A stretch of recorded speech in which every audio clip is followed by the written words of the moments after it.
Hi student, कैसे हैं आप। My name is Vidyasagar Srivastava. देखिए स्टूडेंट, इस समय हम लोग पढ़ रहे हैं रेंज ऑफ कूलम्ब्स फोर्स, यानी रेंज ऑफ इलेक्ट्रोस्टैटिक फोर्स और कूलम्बियन फोर्स। देखो स्टूडेंट, जो कूलम्ब्स लॉ है वो इन्वर्स स्क्वायर लॉ है, और इन्वर्स स्क्वायर लॉ बहुत लॉन्ग रेंज तक काम करता है। ठीक, तो जो कूलम्ब्स लॉ की लिमिटेशंस है वो लिमिटेशंस न्यूक्लियर डायमेंशन यानी 10⁻⁻15 से लेकर माइक्रोस्कोपिक रेंज 10⁻18 मीटर तक वैलिड है। ठीक, न्यूक्लियर के अंदर जो प्रोटॉन के बीच फोर्स ऑफ रिपल्सन होता है वो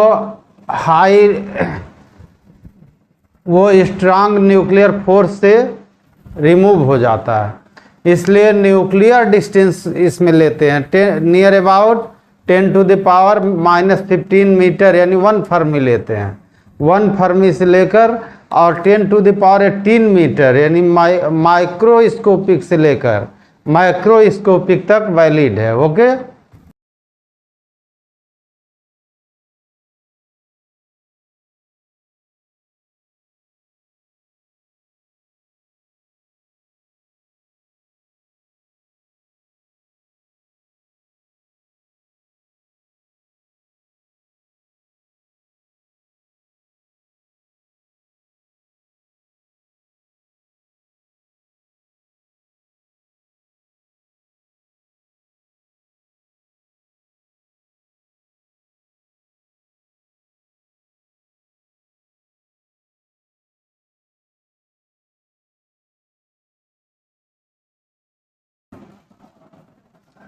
Coulombian force act over an enormous range of distance r। ठीक, it is valid to nuclear distance यानी माइक्रोस्कोपिक रेंज यानी 10⁻⁻15 मीटर टू माइक्रोस्कोपिक रेंज यानी 10⁻18 metre. Inverse square law is valid between this range in high degree resolution of accuracy. इसके बीच में Coulomb's law valid होगा और high degree resolution of accuracy होगी, यानी बहुत ज़्यादा एक्यूरेट वैल्यू आएगी। ठीक, बहुत ज़्यादा एक्यूरेट वैल्यू आएगी। ओके, अब देखो स्टूडेंट, हम लोग देखेंगे limitations of Coulomb's law. Coulomb's law में हमने क्या बताया कि किन्हीं दो स्टेशनरी चार्ज के बीच फोर्स कैलकुलेट होता है। तो charges must be in rest, जो चार्ज हमारे हैं वो रेस्ट में होने चाहिए। दूसरा, charges should be point charge, charge जो हमारे हैं वो पॉइंट चार्ज होने चाहिए। ठीक, means that separation between charges is very large compare to the size of charges. उनके बीच की जो डिस्टेंस है और जो उनका साइज है, उनके साइज के कंपेयर में बहुत बड़ी होनी चाहिए डिस्टेंस। ठीक, तीसरा यहाँ लिखा ही है कि इनके बीच में जो डिस्टेंस होगी वो न्यूक्लियर डिस्टेंस 10⁻⁻15 टू 10⁻⁻18 मीटर के बीच में होनी चाहिए।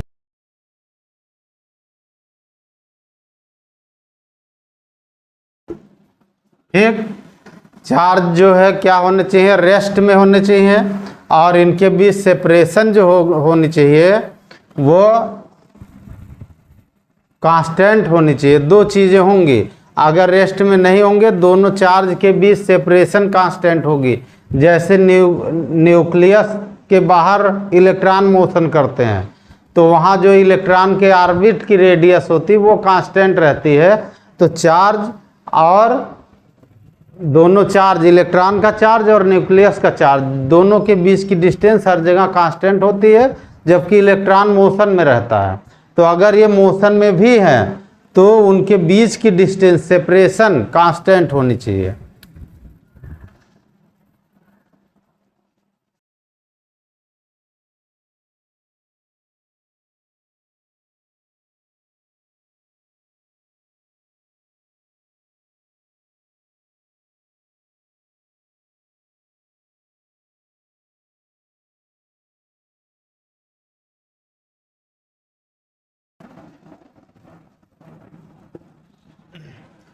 both charges must be point charge, means that size of charges much smaller compared to the separation between the charges।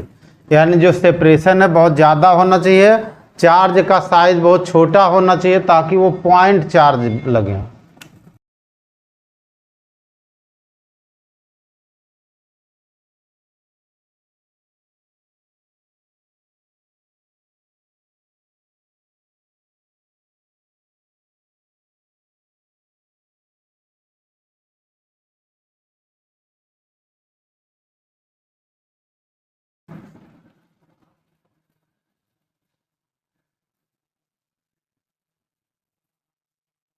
The separation between charges should be 10 to the power minus 15 metre. ये है nuclear size यानी microscopic